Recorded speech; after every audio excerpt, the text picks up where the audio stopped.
The second nucleophile that I can use in basic medium is the Cn minus. So if I have a carbonyl, any aldehyde or ketone, so the reaction works with any aldehyde or ketone, and you're reacting that aldehyde and ketone with the Cn minus in this case. So this is an ionic bond. You have your Na plus, you have the Cn minus. So the Cn minus here is going to be your nucleophile. This is going to be a good nucleophile in basic medium. So since it's in basic medium, the nucleophile is going to immediately attack. Notice how I'm drawing the Lewis structure for the Cn, just to know that this is a nucleophile and that is going to attack the partial positive carbon, form a negative charge on the oxygen.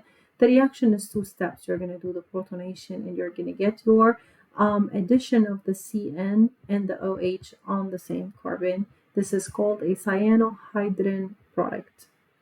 And this is the general mechanism. And this is the overall reaction of the mechanism. Let's have another example over here. So if we're having a carbonyl and we are reacting this with NaCN, then again, we're going to do the same thing. So go ahead and do your cyanide in there as a nucleophile. Show its Lewis structure, please. The carbon of the carbonyl is partial positive. I know that this one is going to be my nucleophile. So the nucleophile is going to come, is going to attack the carbon, form a negative charge on the oxygen. And you are going to end up adding to the carbon of the carbonyl. So you added a Cn over here, don't forget. So go ahead and write that down. And then the oxygen will turn into an O negative charge. This is why in basic medium, the last step of the reaction, it's very important because you would need to have a solvent in the reaction. Any solvent in the reaction that can do the job has a hydrogen to donate so that the base can come, take the hydrogen, the OH is going to leave, and you are going to end up getting your product in this case, which is the Cn, the OH. This is going to be your cyanohydrin product. And the OH is going to leave in the form of an OH minus that is going to counterbalance the sodium, which is the Na plus. If I want to work backwards, so if I have my cyanohydrin and I am asked to go ahead and get the carbonyl, so always locate the carbon where it has the two functional groups in there. This oxygen, this CO bond in here, this was once belonging to the carbonyl. So all what you need to do is take the hydrogen out and the Cn out. So remove the hydrogen, remove the Cn, because we know that the hydrogen comes from the solvent and the Cn comes from the nucleophile. So remove the hydrogen and the Cn and add the double bond in there, and you can go straight to your reactants. So this is the addition of the sodium cyanide in presence of a basic medium. In acidic medium, we can add the same thing and we can get the same product in acidic medium. So if we're working with an acidic medium, let's do the same example in there. If you remember when we were explaining the ring opening of the epoxide, we said that whenever you have an oxygen in there and you are introducing an acid, so here I'm using HCN. This is an acid. This is hydrogen cyanide. It is an acid. So my Cn is not free. I know that the Cn is the nucleophile. And I want the nucleophile to attack the partial positive carbon. But the Cn here is not free. It is bonded by a covalent bond with the hydrogen. So my first step, I want to free the Cn. To free the Cn, I need to break that covalent bond over here. To break the covalent bond, always in acidic medium, you need to protonate the oxygen. This is always the first step of the reaction. This carbon over here, I know it's partial positive. This oxygen is partial negative in here. But I don't have a nucleophile in here to come and react with the electrophilic carbon. I have a partial positive hydrogen that is linked by a covalent bond to the cyanide. So I'm going to start my reaction from the lone pairs on the oxygen. And my first step, I am going to do an acid-base reaction in this case. So the first step is going to be the lone pairs on the oxygen are going to come. They're going to take the hydrogen of the acid. This is a reaction between a nucleophile and an electrophile. And the CN is going to leave. So now I freed my cyanide. Okay, in there. So I'm going to end up having now my, here you go. Now I'm going to end up having my double bond O. This is going to be the protonation step, and it is a must step in acidic medium. You have to protonate the oxygen, and I'm going to end up having in the solution the Cn minus in there. Now, since I have a double bond O and the oxygen is positive in this case, this carbon also is going to be partial positive as well. And this carbon over here is going to be very electrophilic that the cyanide can easily attack now and form a lone pair on the oxygen. With these types of reactions, you don't need a solvent because you did your protonation in the first step in there. So no solvent is needed. And your product is going to be, again, with the these types of reagents, is going to be the cyanohydrin.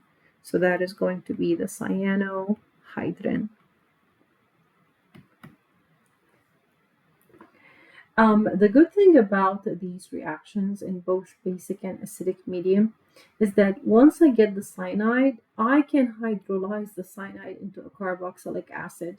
If you remember what we've talked about in the last chapter, so I can simply do a hydrolysis reaction by doing a reaction of water in presence of H+, and that is going to hydrolyze the cyanide, the CN, and the CN is going to be turned into a carboxylic acid.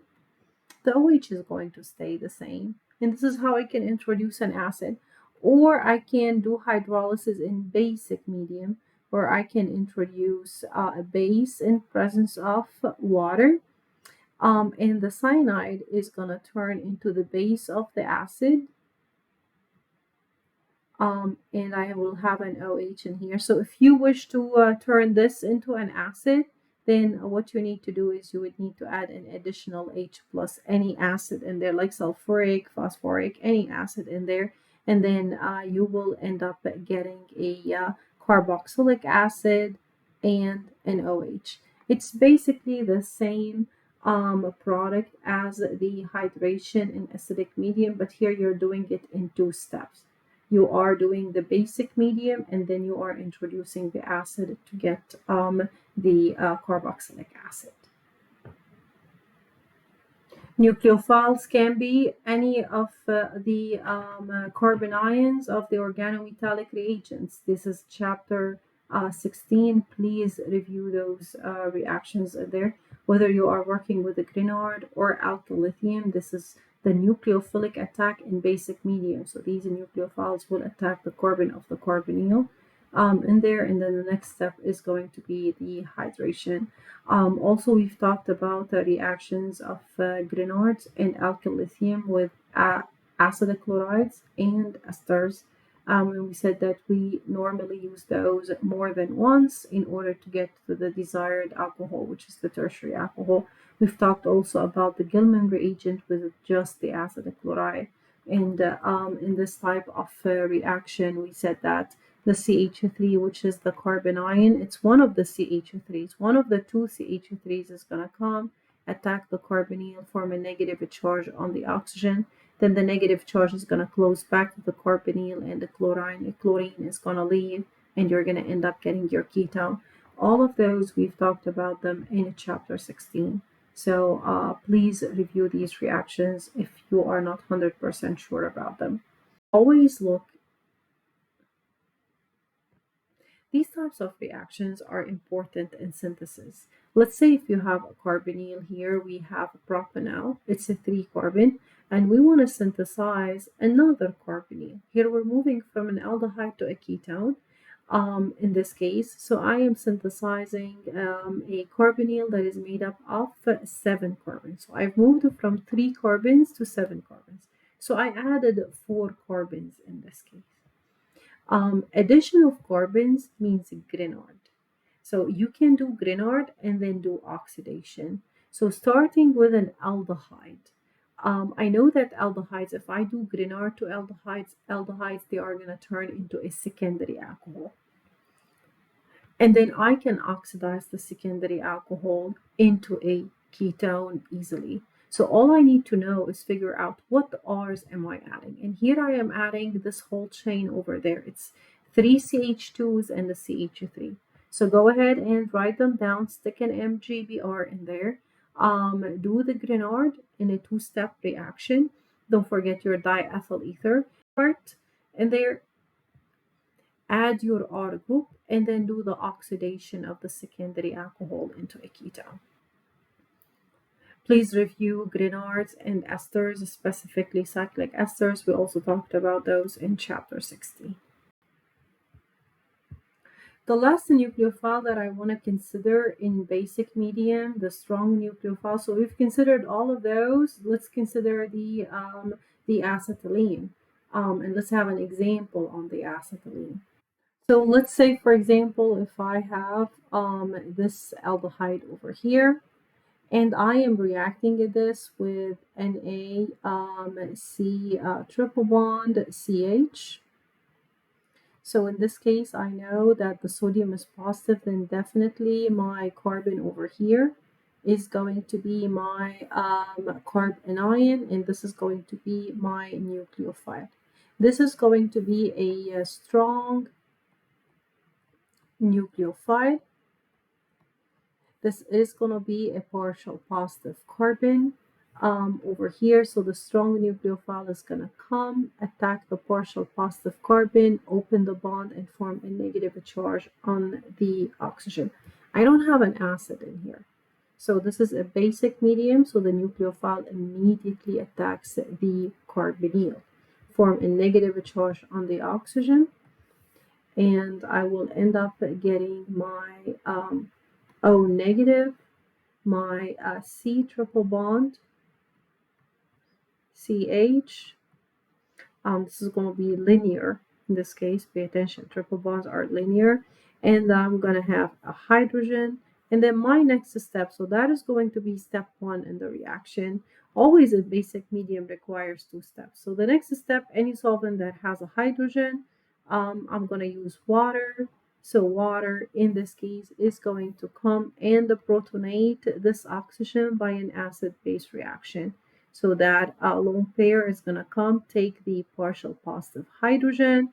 The OH is going to leave, and I will end up getting my product in this case. So you can notice that the nucleophile attack, the strong nucleophile attack by basic medium is pretty much straightforward. And in every single reaction, we are doing the same thing. The strong nucleophile attacks the partial positive carbon, form a negative charge on the oxygen, and then the protonation step. Whether that strong nucleophile is the Grignard, or it's the alkyl lithium, or it is the hydride in the sodium borohydride or lithium aluminum hydride, or any of the bulky reducing agents in there, it's going to do exactly the same thing. But pay attention, for bulky reducing agents, you cannot start with aldehydes and ketones. You have to start with esters or acid chlorides.